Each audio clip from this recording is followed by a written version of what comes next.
अस्सलामु अलैकुम वरहमतुल्लाहि वबरकातुहू। ये कहते हैं कि अगर मर्द पर या औरत पर या दोनों पर गुस्ल वाजिब हो और वो पहले सहरी खा लें बाद में गुस्ल करें तो इससे रोज़े पर क्या फ़र्क पड़ेगा।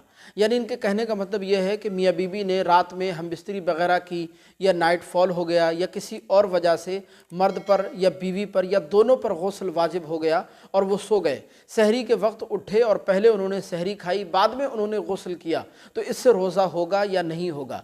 साथ ही इन्होंने कहा कि रोज़े की हालत में नापाकी के गुस्ल का सही तरीक़ा क्या है वो भी बयान फरमा दें। बिस्मिल्लाहिर्रहमानिर्रहीम। तो देखिए, इस मसले को आप बहुत अच्छी तरह ज़हन नशीन फरमा लें कि सहरी खाना हमारे नबी पाक सल्लल्लाहु अलैहि वसल्लम की बहुत प्यारी सुन्नत मुबारक है।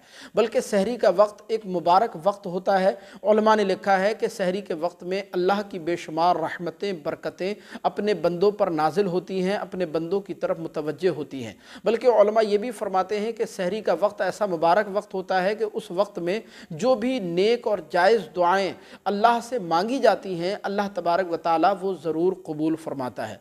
तो सहरी खाना हमारे नबी पाक सल्लल्लाहु अलैहि वसल्लम की बहुत प्यारी सुन्नत मुबारक है। इसलिए बेहतर और अफजल तो यही है कि पाकी हासिल करके गुस्ल वग़ैरह करके पाकी की हालत में इस सुन्नत मुबारक को अदा किया जाए, पाकी की हालत में सहरी खाई जाए। क्योंकि नापाकी की हालत में सहरी खाना ये मना, नाजायज़, हराम नहीं है। ना ऐसा है कि अगर नापाकी की हालत में आपने सहरी खा ली तो आप पर किसी किस्म का कोई गुनाह होगा, ऐसा बिल्कुल भी नहीं है। हाँ, बेहतर और अफजल ये है कि पाकी की हालत में सहरी खाई जाए, पाकी की हालत में ये सुन्नत मुबारक अदा की जाए।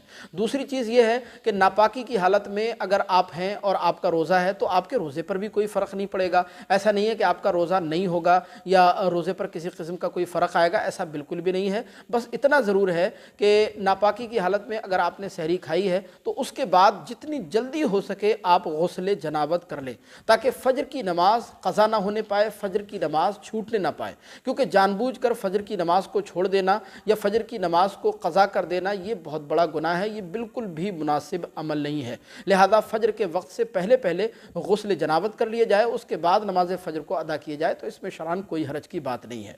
और अगर सुबह में भी किसी ने गुस्ल किया तब भी रोज़ा बिलाशुबा आपका हो जाएगा। हाँ, फ़जर की नमाज़ छोड़ने का गुनाह आप पर ज़रूर होगा। इसलिए बेहतर ये फ़जर की नमाज से पहले पहले गुस्ल जनाबत कर लिया जाए। अब ये कह रहे हैं कि रोज़े की हालत में नापाकी का गुस्ल कैसे करें, तो देखिए, रोज़े की हालत में नापाकी के गुस्ल का वही तरीक़ा है जो आम दिनों में है। बस दो बातों का ख्याल रखना बहुत ज़्यादा ज़रूरी है। रोज़े की हालत में जब आप कुल्ली करें गुस्ल करते वक्त, तो कुल्ली करते वक्त ख़ास तौर पर ख्याल रखें कि पानी आप हलक की जड़ तक ना लेकर के जाएं, गरारा वगैरह ना करें।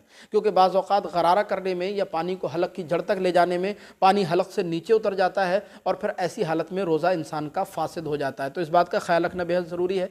दूसरी चीज़ ये है कि नाक में पानी चढ़ाते वक्त आप इस तरह से पानी बिल्कुल ना चढ़ाएं कि पानी आपके दिमाग तक पहुँच जाए। अगर ऐसा हुआ तब भी आपका रोज़ा फासिद हो जाएगा। तीसरी बात यह है कि सारे बदन पर पानी जब आप बहाएंगे तो आप इस तरह पानी बहाएं कि आपके बदन का कोई भी हिस्सा, कोई भी बाल के बराबर जगह भीगने से बाकी ना रह जाए। बहुत सारे मकामात हमारे बदन में ऐसे होते हैं कि जहाँ पानी अगर एहतियात से ना पहुँचाया जाए तो पानी वहाँ नहीं पहुँचता है। जैसे औरतों की ढलकी हुई पिस्तान होती हैं, या बगल का अंदरूनी हिस्सा होता है, या गदड़े रानों के बीच का हिस्सा होता है, पेट पर पड़ी हुई बल्टें होती हैं, या गर्दन पर पड़ी हुई बल्टें होती हैं, या इस तरह से और भी जो बदन के हमारे जो मकामात हैं जहाँ पानी आसानी से नहीं पहुँच पाता है वहाँ पानी बहुत एहतियात से पहुँचाना ज़रूरी है। एक बाल के बराबर भी जगह अगर भीगने से बाकी रही तो फिर आपका गुस्ल नहीं होगा। तो खुलासा कलाम यह है कि नापाकी की हालत में आप सहरी खा सकते हैं, नापाकी की हालत में सहरी खाना मना नहीं है। बस बेहतर यह है कि पाकी हासिल करके सहरी खाई जाए। लेकिन अगर नापाकी की हालत में भी आपने सहरी खाई तब भी आपकी सहरी हो जाएगी। उसके बाद जो आप रोज़ा रखेंगे वो रोज़ा भी आपका बिलाशुबा जायज़ और दुरुस्त हो जाएगा। रोज़े पर किसी किस्म का कोई फ़र्क नहीं आएगा। ये बहुत बड़ी गलतफहमी है। लोग सोचते हैं कि रोज़ा इससे नहीं होता है, रोज़ा बिलाशुबा हो जाता है। आपसे दरख्वास्त है इस क्लिप को आगे ज़रूर शेयर फरमाइएगा। इसी तरह के मसाइल जानने के लिए चैनल को सब्सक्राइब करके ज़रूर रखिएगा। अस्सलामु अलैकुम व रहमतुल्लाह।